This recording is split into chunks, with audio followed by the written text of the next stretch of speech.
TRP game ઝોનના અગ્નિકાંડ બાદ રાજકોટ શહેર જાણે જબ્બર કૌભાંડોનું એપી સેન્ટર બની ગયું હોય તેવા ઘટસ્ફોટ સમયાંતરે થતા રહે છે. બિલ્ડરો, જમીન માલિકો, રાજકોટ કોર્પોરેશનના પદાધિકારીઓ, લાખોનો પગાર લેતા અધિકારીઓ, ભારતીય જનતા પાર્ટીના નાનાથી લઈને મોટા સ્થાનિક નેતાઓ અને કાર્યકર્તાઓ સુધીના બધાએ જાણે કૌભાંડ કરીને જ ઘર ભરવા માટે જન્મ લીધો હોય તેમ કૌભાંડને જ મુખ્ય વ્યવસાય બનાવી લીધો છે. ટીઆરપી ગેમ ઝોન અગ્નિકાંડ બાદ તેના પાપીઓના ગળા સુધી પહોંચવા માટે ત્રણ સીટની રચના કરવામાં આવી. કહેવાતી તપાસ પણ થઈ, પણ અંતે બધું દળી દળીને ઢાંકણીમાં નાખ્યું હોય તેમ એક પણ સાચા દોષીના ગળાનું માપ લેવામાં સીટના હાથ ધ્રુજી ગયા. કેમ કે એક ગળા રીઢા રાજકારણીઓના હોઈ શકે છે. જમીન, મકાન, બિલ્ડિંગ કે મસ્ત મોટા કોમ્પ્લેક્સમાં અને ખાસ કરીને વિવાદિત બાંધકામોમાં રાજકારણીઓના હાથ જ ખરડાયેલા હોય છે એ કહેવાની જરૂર હવે નથી રહી. ત્યારે હવે રાજકોટના એસ્ટ્રોન ચોક નજીકના એક બિલ્ડિંગમાં પણ નિયમ, કાયદા, કાનૂનની સરેઆમ એસી કી તેસી કરીને ગેરકાયદે બાંધકામ કરી નાખ્યું હોવાનું સામે આવ્યું છે. રાજકોટ મહાનગરપાલિકાએ જે તોસ્તાન કૌભાંડી માંચડાની ડિમોલેશનની આખરી નોટિસ ફટકારી દીધી છે, આ કોમ્પ્લેક્સને કમ્પ્લીશન સર્ટિફિકેટ નથી આપ્યું, એમ છતાં આ પ્રોજેક્ટને રેરા એટલે કે ગુજરાત રિયલ એસ્ટેટ રેગ્યુલેટરી ઓથોરિટીનું સર્ટિફિકેટ મળી ગયું છે.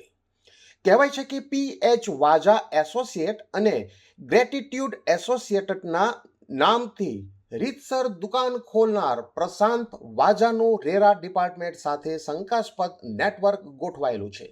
આ નેટવર્કનો માસ્ટરમાઇન્ડ પ્રશાંત વાજા હોવાનું ચર્ચાઈ રહ્યું છે.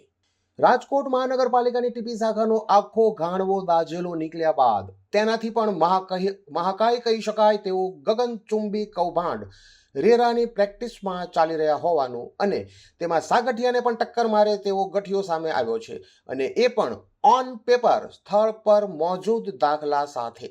રેરા કન્સલ્ટન્ટ તરીકે કાળાધોળા કરવા માટે મનસુખ સાગઠિયા જેવી જ મોડેસ ઓપરેન્ડી સાથે પાર પાડવામાં માહિર એવા PH વાજા એસોસિએટના નામે રીતસર તેના ગ્રાહકો માટે ભ્રષ્ટાચારની દુકાન ખોલીને બેઠો છે. વાજા નામના શખ્સે શહેરના એક અતિ વિવાદાસ્પદ અને કૌભાંડિયા બિલ્ડિંગમાં કળા કરી છે. એસ્ટોન ચોકથી એસ્ટોનના નાળા તરફ જમણી બાજુ ટફનવાલાનો શોરૂમ છે. એ સાર્થક નામના આ કૌભાંડિયા બિલ્ડિંગમાં પ્રશાંત વાજાએ જબરો ખેલ પાડ્યો હોવાનું સામે આવ્યું છે. આ બિલ્ડિંગને હજુ કમ્પ્લીશન સર્ટિફિકેટ મળ્યું નથી, એમ છતાં રેરા સર્ટિફિકેટ મળી ગયું હોવાનો ચોંકાવનારો ઘટસ્ફોટ થયો છે. રેરા સર્ટિફિકેટ માટે BU એટલે કે બિલ્ડિંગ યુઝ પરમિશન અને કમ્પ્લીશન સર્ટિફિકેટ ફરજિયાત છે. આ બંને હોય તો જ રેરા સર્ટિફિકેટ મળે છે. પરંતુ પ્રશાંત વાજા રેરા ડિપાર્ટમેન્ટના ગઠિયા જેવા પૈસા ભૂખ્યા ચોક્કસ અધિકારીઓના ગજવા ગરમ કરીને રેરા સર્ટિફિકેટ લઈ આવ્યો છે. પણ મહાનગરપાલિકા તરફથી ડિમોલેશનની નક્કી જ કહી શકાય તેવી તલવાર લટકી રહી છે. એસ્ટોન ચોકથી એસ્ટોનના નાળા તરફના ટફનવાલા તરીકે જાણીતા સાર્થક નામના બિલ્ડિંગના ઉપરના બંને માળ ગેરકાયદે બનાવાયા છે. બિલ્ડિંગ બન્યું ત્યારે પ્રથમ 2 માળનો જ પ્લાન મંજૂર કરાયો હતો. આ બંને માળ ડબલ હાઇટના દર્શાવીને 4 માળ ખડકી દેવાયા છે. ફાયર NOC માટે કૌભાંડીઓએ જબરો પ્લાન બનાવ્યો હતો. હાલ જેલના સળિયા ગણતા સસ્પેન્ડેડ ચીફ ફાયર ઓફિસરને નૈવેદ્ય ધરીને NOC લઈ લેવાયું હતું. આટલા સુધી તો બધું સરળતાથી ચાલ્યું, પણ પછી બન્યું એવું કે આ આખું કૌભાંડ છાપરે ચડીને પોકાર્યું. કોઈ જાગૃત નાગરિકે RTI કરી. કાયદાકીય રીતે ફસાઈ જવાના ડરથી હાલ જેલવાસી સસ્પેન્ડ પૂર્વ TPO સાગઠિયા અને ચીફ ફાયર ઓફિસર ખેરના ધોતિયા ઢીલા થવા લાગ્યા. એટલે સાગઠિયાએ મને ડિમોલેશનની નોટિસ આપવી પડી. 262 એટલે કે બાંધકામ તોડી પાડવાના આખરી નિર્ણય સાથેના હુકમની નોટિસ બિલ્ડરને ફટકારાઈ છે. જોકે એ તો ઓન પેપર કાળા હાથ ધોળા દેખાડવાનું નાટક માત્ર છે. એટલું જ નહીં, આ બિલ્ડિંગને હજુ કમ્પ્લીશન સર્ટિફિકેટ કે BU પરમિશન આપવા ભારે શિફ્તપૂર્વકની જે ગોઠવણ ચાલતી હતી તેને પણ બ્રેક મારવી પડી છે. હજુ પણ આ બિલ્ડિંગને કમ્પ્લીશન સર્ટિફિકેટ કે BU પરમિશન નથી મળ્યું. આમ છતાં ટફનવાલાના નામથી ઓળખાતા સાર્થક મહાકાય માંચડાનું રેરા સર્ટિફિકેટ નીકળી ગયું છે.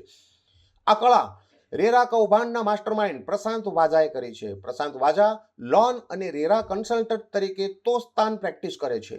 અત્યાર સુધીમાં પ્રશાંત વાજા હસ્તક આવા કેટલા કૌભાંડિયા બિલ્ડિંગોને રેરા સર્ટિફિકેટ મળ્યા છે તેની તટસ્થ તપાસ થાય તો રાજકોટમાં રેરાની અકલ્પનીય અને મહાકાય ભ્રષ્ટ ચેનલનો પર્દાફાશ થઈ શકે છે તેવું જાણકારો ડંકાની ચોટ પર કહી રહ્યા છે.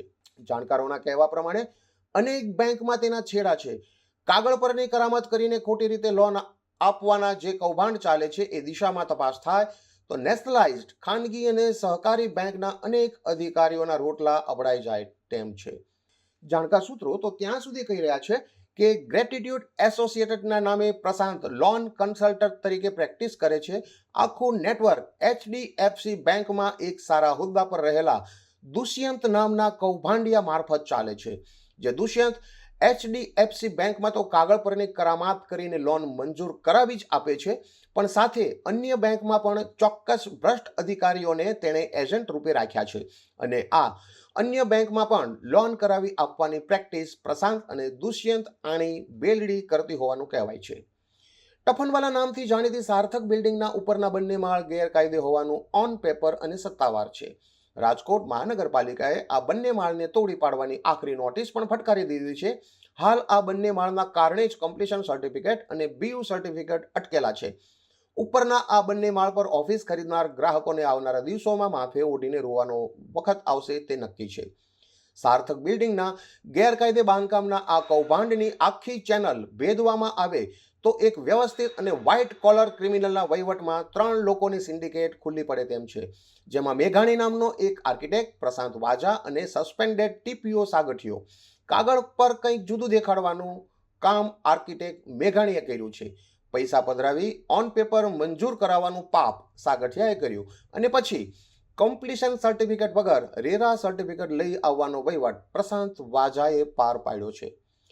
પ્રશાંતમાં પાપે પિનાક મહેશભાઈ પોપાટ, દર્શક જયંતીલાલ કોઠારી, દિનેશ જયંતીલાલ કોઠારી, પૂજન દીપકભાઈ કોઠારી અને દીપક ખોડીદાસ મેઘાણી નામના બિલ્ડરોના ધોતિયા પણ ઢીલા થઈ જશે તેવું જાણકારો કહી રહ્યા છે.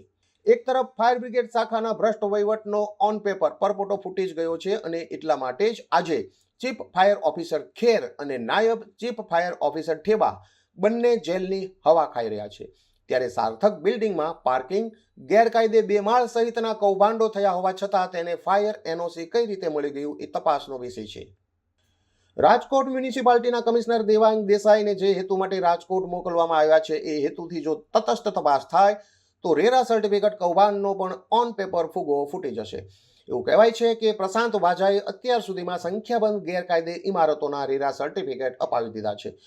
એસ્ટોન ચોક પાસેની કૌભાંડી બિલ્ડિંગ સાર્થક એ તો માત્ર નાનું તણકલું છે. પ્રશાંત વાજા હસ્તક અત્યાર સુધી કેટલા બિલ્ડિંગોને રેરા સર્ટિફિકેટ અપાયા તેની તપાસ થાય તો ભ્રષ્ટાચાર અને કૌભાંડની એક મોટી ચેનલ ખુલી શકે તેમ છે. તેમાં શંકાને કોઈ સ્થાન નથી. રેરાના નિયમો કડક હોય છે. પ્રોજેક્ટ માટે બનાવવામાં આવેલા બ્રોશરમાં જે સુવિધા, જે વિગતો દર્શાવવામાં આવી હોય તેનું પાલન કરવું ફરજિયાત છે. જો કે ગ્રાહકને મિલકત પધરાવી દેવા માટે અલગ બ્રોશરમાં આપવામાં આવે છે. જો આ બ્રોશર રેરા ડિપાર્ટમેન્ટમાં રજૂ કરવામાં આવે તો બિલ્ડર કાયદાકીય રીતે ફિક્સમાં મુકાઈ જાય છે. આવું ન થાય તે માટે પ્રશાંત વાજા પ્રોજેક્ટમાં કસ્ટમરને દેખાડવા માટે અલગ બ્રોશર છપાવે છે. રેરા ડિપાર્ટમેન્ટમાં મૂકવા માટેનું બ્રોશર અલગ હોય છે અને મહાનગરપાલિકામાં દર્શાવવા માટેનું બ્રોશર પણ અલગ છાપવામાં આવે છે. જો કે હવે એસ્ટોન ચોક પાસેના આ સાર્થક નામના બિલ્ડિંગમાં રેરા પણ તપાસ માટે ઝુકાવી શકે છે. તપાસ બાદ સાગઠિયાની જેમ પ્રશાંત વાજાના પણ એક પછી એક કાળા ચિઠ્ઠા ખુલશે અને પ્રશાંત બેનકાબ થશે એ દિવસો હવે દૂર નથી.